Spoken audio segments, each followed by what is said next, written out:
Esse menino foi assassinado da forma mais cruel que se possa imaginar. Conheça hoje o caso do pequeno João Hélio.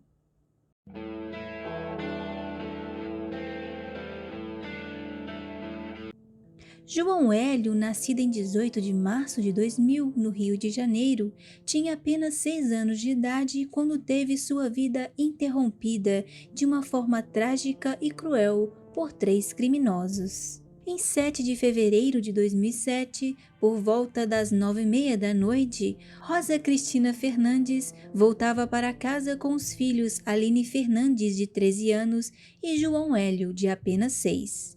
Ao parar seu carro em um semáforo, ela foi rendida por 3 homens armados que a abordaram, dando ordem para que ela saísse do veículo. O assalto ocorreu na rua João Vicente, em Oswaldo Cruz, na zona norte do Rio de Janeiro.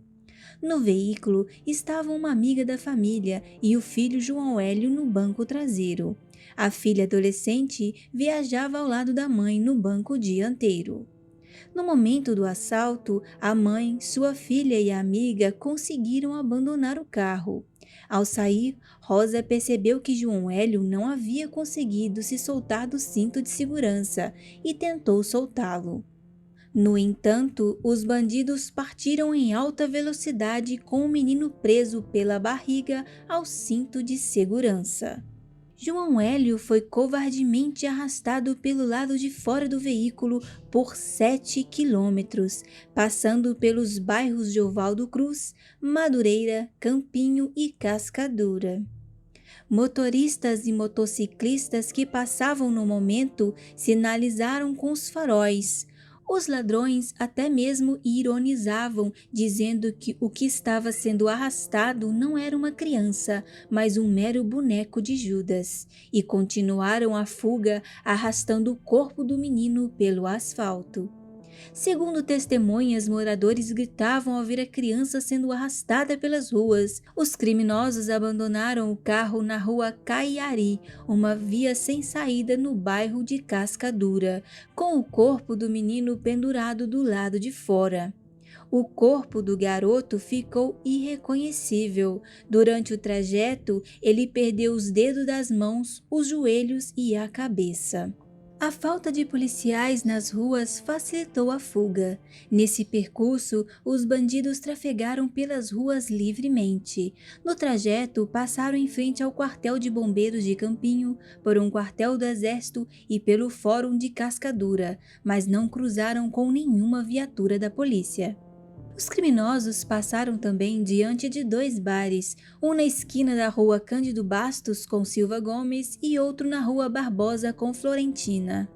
Um bacharel em Direito, Diógenes Alexandre, de 24 anos, morador das proximidades, estava no bar da esquina das ruas Cândido Bastos com Silva Gomes e viu quando os bandidos passaram arrastando o corpo do menino. Segundo ele, os bandidos chegaram a parar o carro e olharam para trás. Nesse momento, a princípio, algumas pessoas pensaram que eles arrastavam um boneco, mas ele e o dono do bar viram que era uma criança, pois perceberam o sangue na lataria do carro. Demonstrando serem conhecedores da área, os assaltantes fecharam e abandonaram o carro ao final da rua Caiari, próxima à escadaria de acesso à Praça Três Lagoas. Segundo testemunhas, os bandidos desceram as escadas calmamente. O bacharel em direito disse que ao se aproximar do carro, teve a certeza de que era o corpo de uma criança. Ele e 2 amigos seguiram o carro. O barulho parecia ser de um papelão sendo arrastado, disse ele. Após assistir a cena, Diógenes ficou 10 minutos em estado de choque. Não tive nenhuma reação. Só depois é que lembrei que tinha de ligar para a polícia e já era por volta das 9h40 da noite. Aí ouvi as pessoas falando que havia partes do crânio do menino na rua Cerqueira Daltro e que eles pararam em um sinal pouco antes do viaduto de Cascadura, onde várias pessoas correram para avisar, chegaram a bater no carro, mas eles continuaram o trajeto, piscando os faróis. Pelo celular, o bacharel avisou a polícia, que chegou pouco depois. Durante parte do trajeto, os bandidos foram seguidos por um motociclista que presenciou o momento do roubo. Ele levou os policiais até a rua Cerqueira d'Altro, próximo ao supermercado. Ali estava parte da cabeça da vítima e a massa encefálica, que foram recolhidas e colocadas em um saco plástico. O crime mobilizou policiais de 3 delegacias. O delegado Hércules Pires de Nascimento pediu ajuda à população para localizar os bandidos. O Disque Denúncia começou a receber telefonemas e ofereceu de início uma recompensa de R$ 2.000, que posteriormente subiu para R$ 4.000, por informações que identificassem os envolvidos. 18 horas após o assalto e diante da repercussão dos noticiários que o caso teve na opinião pública, a polícia começou as prisões dos envolvidos, prendendo primeiro Diego, este reconhecido pelo pai, o porteiro Coelginaldo, que foi localizado por meio de denúncia anônima e se comprometeu a colaborar, indo à delegacia com um menor de idade de 16 anos. Eles confessaram o crime, segundo a polícia. De acordo com as investigações, Diego Nascimento da Silva, de 18 anos, ocupou o banco do carona na fuga. Carlos Eduardo Toledo, de 23 anos, foi o condutor do automóvel e o menor de 16 anos que foi o responsável por render a mãe de João Hélio e ocupar o banco de trás do veículo.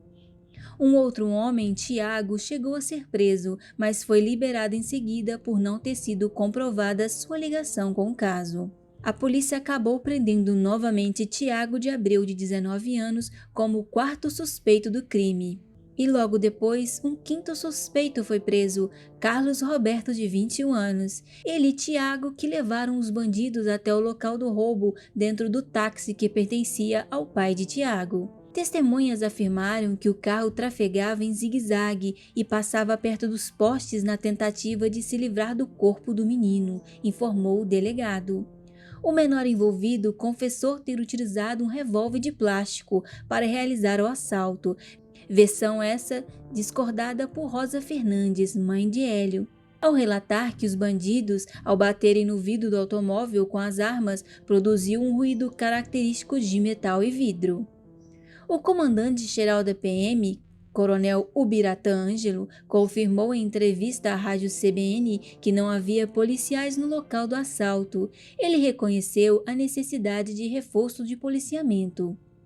Ubiratã classificou o crime como trágico e contou que o agente que foi ao local começou a chorar e não conseguiu passar a ocorrência. Cerca de 500 pessoas fizeram uma passeata pelas ruas do centro do Rio de Janeiro, pedindo paz.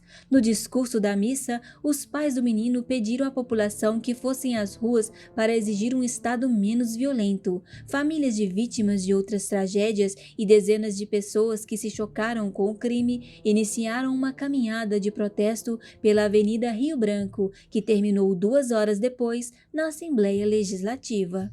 Em 30 de janeiro de 2008, 4 dos 5 acusados pelos crimes foram condenados por latrocínio, combinado com o artigo 9º da Lei de Crimes Hediondos, as penas que variam de 39 a 45 anos de prisão.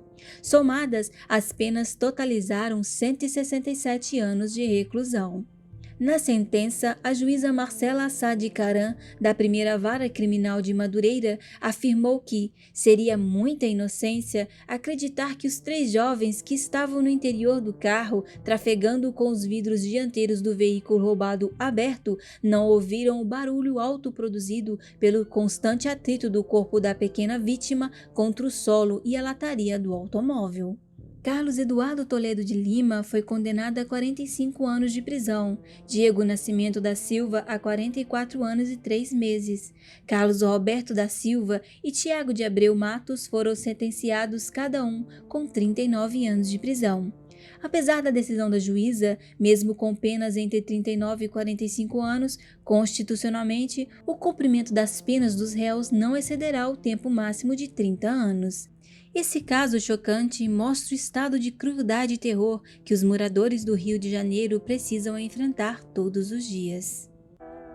Muito obrigada por assistir até o final. Se você gostou desse vídeo, considere se inscrever no canal. Curta, comente e compartilhe. Assim você ajuda o canal a ter mais relevância e atingir mais pessoas. Um forte abraço e até a próxima!